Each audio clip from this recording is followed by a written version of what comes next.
ষষ্ঠ অধ্যায় দ্বাদশ শ্রেণী ইতিহাস, বড় প্রশ্ন উত্তর। ঠিক আছে, ফোর্থ সেমিস্টারের জন্য প্রথম প্রশ্নটা দেখে নাও। ধর্মনিরপেক্ষতার অর্থ কী? আগে আমাদের ফার্স্টে অর্থ বলতে হবে।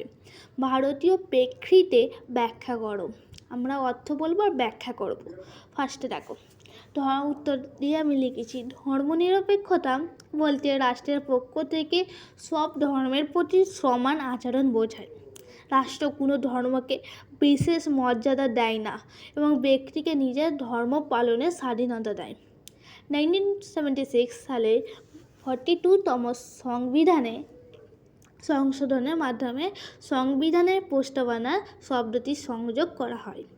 ভারতীয় ধর্মনিরপেক্ষ ধর্ম ও রাষ্ট্র সম্পর্কে পৃথক করে না, বরং ধর্মীয় স্বাধীনতা, সমানাধিকার এবং সংখ্যালঘুদের সুরক্ষা নিশ্চিত করে। আশা করি এটা বুঝতে পেরেছো। সেকেন্ড প্রশ্ন, ভারতীয় সংবিধানের দুটি বৈশিষ্ট্য লেখো। সংবিধান 15ই সময় এতে 95টি অনুচ্ছেদন ও 8টি তফসিল ছিল। সংশোধনের ফলে বর্তমানে 448টি অনুচ্ছেদন ও 12টি তফসিল রয়েছে। দু নম্বরটা যুক্তরাষ্ট্রীয় কিন্তু কেন্দ্রভিমুক্তি। ভারত কেন্দ্র ও রাজ্যের ক্ষমতা 3 তালিকার মাধ্যমে বিভক্ত হলেও কেন্দ্রকে অধিক ক্ষমতা দেওয়া হয়েছে, তাই ভারতকে রাষ্ট্র বলা হয়। 3 নম্বর প্রশ্নটা দেখো, ভারতীয় সংবিধানের যুক্তরাষ্ট্রীয় বৈশিষ্ট্য উল্লেখ করো। ভারতীয় সংবিধানে যুক্তরাষ্ট্রীয় বৈশিষ্ট্য দেখা যায়।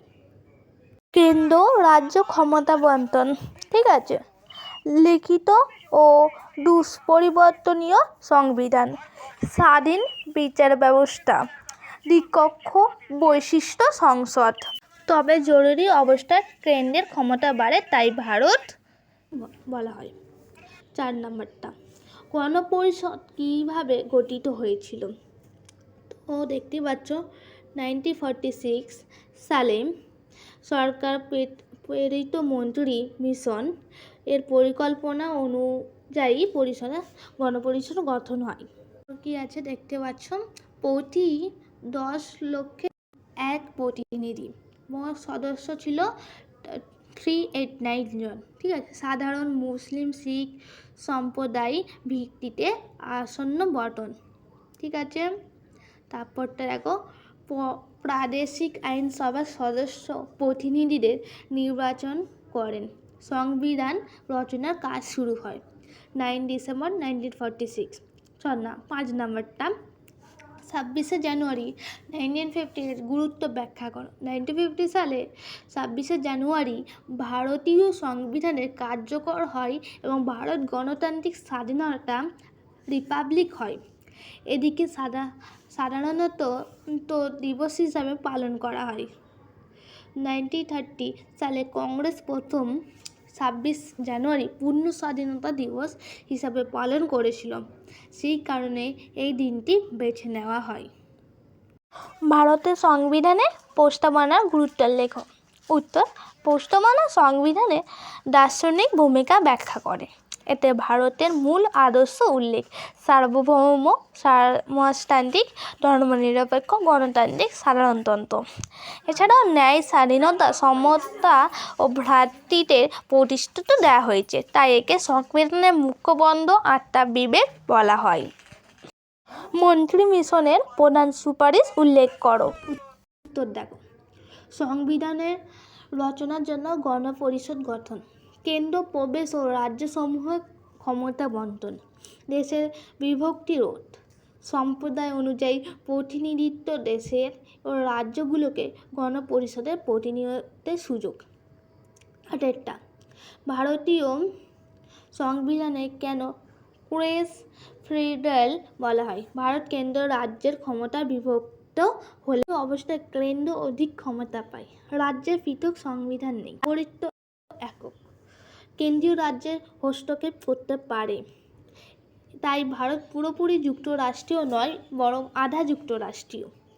তারপর আসছে দেখে নাম, রচনাধর্মী স্বাধীনতা উত্তর ভারত।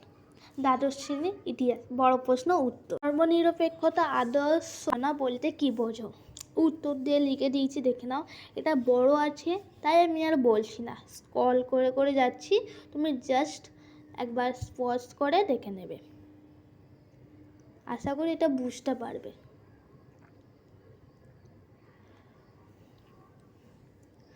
এই কোশ্চেনগুলো আমি ছোট করে মানে যুক্তি দিয়ে লিখেছি, ঠিক আছে? তাই তোমাদের কোনো অসুবিধা হবে বলে আমার মনে হচ্ছে না। আর ভাষাগুলোও সহজ, তোমরা যারা পড়াশোনা করো না তবুও এটা পড়ে গেলে পেরে যাবে। দেখতে পাচ্ছ 2 নম্বর প্রশ্ন এসে গেছে। 2 নম্বর, ভারতীয় সংবিধানের দুটি বৈশিষ্ট্য সম্পর্কে আলোচনা করো। ফার্স্টে ভারতীয় সংবিধানের বৈশিষ্ট্য দেখো, যেটা বুঝতে পারবে না আমাকে বলবে, আমি পিডিএফ করে তোমাদের দিয়ে দেবো। পিডিএফ করতে চাইতে হলে এর মধ্যে আমি পাসওয়ার্ড দিয়ে দেবো, পিডিএফের লিঙ্ক দিয়ে দেবো, তোমরা দেখে খুলে নেবে। শেষ পর্যন্ত দেখতে হবে তার জন্য ভিডিওটি, ঠিক আছে?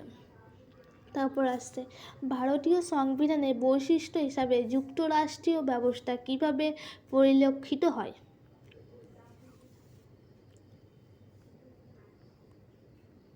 দেখো,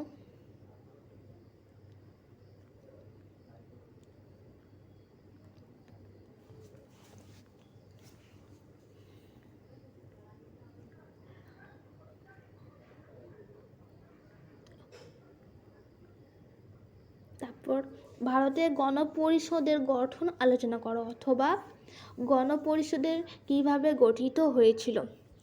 এই কোশ্চেন 4 নম্বর কোশ্চেনটা না ভেরি ভেরি ইম্পর্টেন্ট, ঠিক আছে? দেখো কত অথবা দেয়া আছে। গণপরিষদ গঠনের প্রস্তুতি ও তার বাস্তবায়ন সম্পর্কে লেখো। মানে তুমি এই 4টে পড়বে, একটা উত্তর, তাহলে ভাবো কত ইম্পর্টেন্ট। সংবিধান সভা কীভাবে গঠিত হয়, মানে সব কটা উত্তর এইটাই, দেখে নাও। অথবা অথবা দিয়ে আছে তো, তাই ভেরি ভেরি ইম্পর্টেন্ট। একটা পড়লে 4টের অ্যান্সার পাওয়া যাবে, তাই একটু বড় মতনই আছে।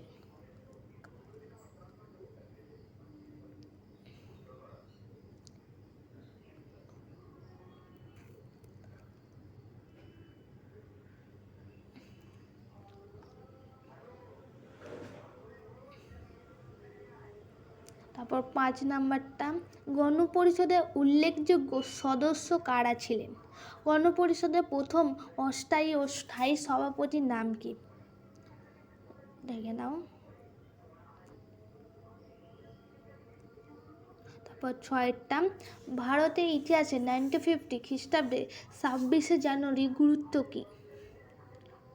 এটা এসএকিউতে আছিল।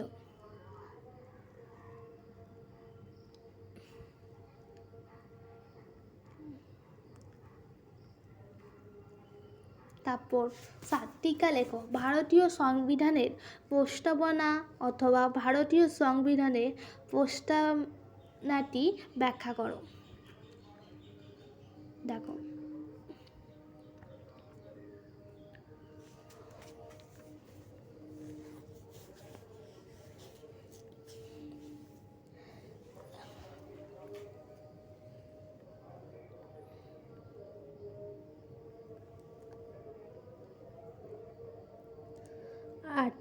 টিকা লেখো। নেহেরু মহলানবিশ মডেল অথবা দ্বিতীয় পঞ্চবার্ষিক পরিকল্পনা প্রশান্ত চন্দ্র মহিলা বিশেষ ভূমিকা সংক্ষেপে আলোচনা করো।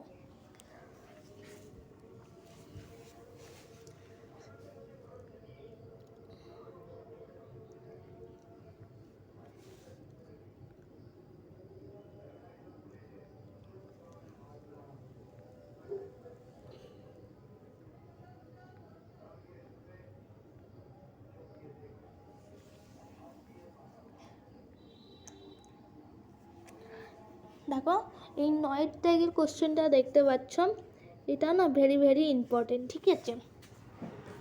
জোট নিরপেক্ষতা আন্দোলন ভারতের ভূমিকা কীরূপ ছিল? ফার্স্ট কোশ্চেন, ঠিক আছে? এক second. 1 number question, 2 number question, মানে এগুলো অথবা দেওয়া আছে, তুমি মানে একটা পড়বে কতগুলো কোশ্চেনের সঙ্গে ম্যাচ খাবে দেখো। ভারতের জোট নিরপেক্ষ আন্দোলনের মূল্যায়ন করো, ঠিক আছে। তারপর আসছে 3 নাম্বারটা, ভারতের জোট নিরপেক্ষ নীতি সাফল্য ও ব্যর্থতা আলোচনা করো।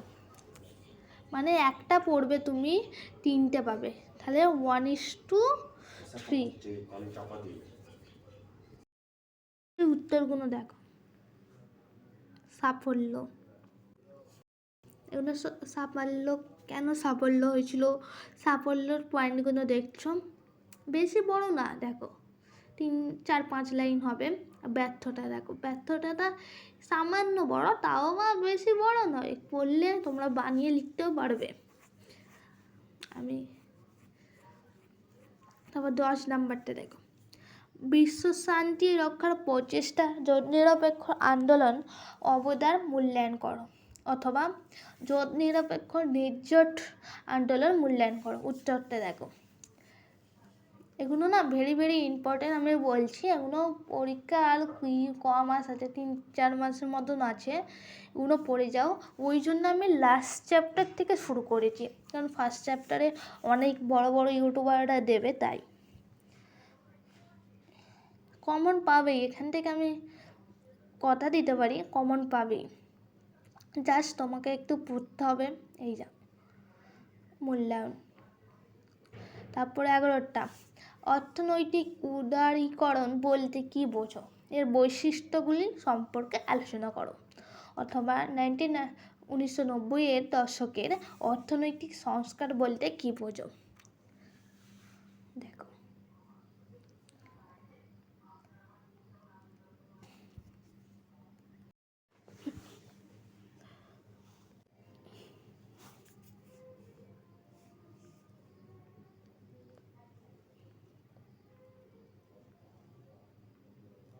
তোমরা প্লিজ চ্যানেলটি সাবস্ক্রাইব করে কমেন্ট করে জানাবে, ঠিক আছে, আর সাপোর্ট করতে থাকো। 12 নাম্বারটা, ভারতীয় সংবিধানে কিভাবে অর্থ সামাজিক ক্ষমতায়নের বিষয় সুরক্ষিত হয়েছিল। সাবস্ক্রাইব করবে প্লিজ প্লিজ, এটা আমাদের রিকোয়েস্ট, আমাদের টিমের থেকে তোমাদের কাছে রিকোয়েস্ট। সাবস্ক্রাইব করলে আমাদের আরও ভিডিও দিতে উৎসাহিত হয়, মানে ভিডিও দিতে ভালো লাগে, তাই সাবস্ক্রাইব করবে, একটা করে লাইক করবে।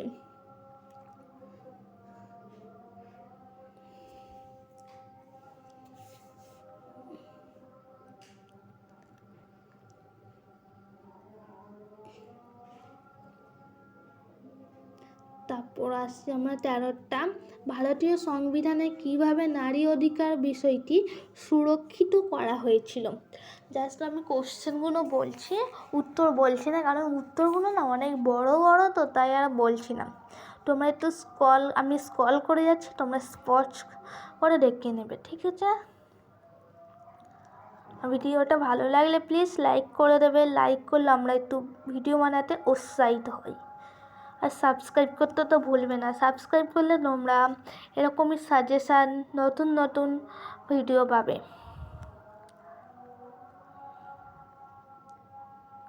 14টা, স্বাধীনতা লাভের অব্যবহিত পরে ভারতের অর্থনৈতিক সমস্যাগুলি কী কী ছিল। স্বাধীনতা লাভের মুহূর্তে ভারতের অর্থনৈতিক অবস্থা কেমন ছিল।